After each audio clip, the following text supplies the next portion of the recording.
Hi everyone, this is Kyle Villanueva and gusto ko lang po mag-thank you sa mga sumuporta at sumabaybay po sa ating BL series The Perfect Heartbreak po sa MLB Film Production 2. Iniimbitahan ko po kayo na panoorin nyo ang ating last episode ng The Perfect Heartbreak. Maraming salamat po. Hello everyone, this is Rod Grande Corpus, ang gumanap bilang Bert sa The Perfect Heartbreak.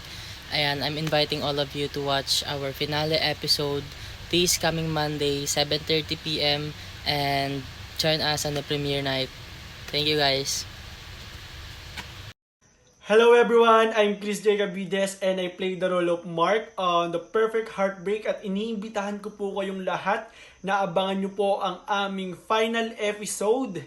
Yes guys, final episode. Kaya ano pa hinihintay nyo guys, invite na po natin yung ating friends, relative, family na panoorin ng ating final episode guys. So walang pagsisisi na matutukoy na natin kung bakit nga ba The Perfect Heartbreak yung ating title ng series na to. Kaya guys, again, iniimbitahan ko po kayong lahat na panoorin ng aming final episode ng The Perfect Heartbreak. And guys, don't forget to subscribe our YouTube channel, MLB Film Production 2. Dahil guys, dun po namin i-upload sa second channel ang final episode guys. So, kita-kits guys. Thank you so much.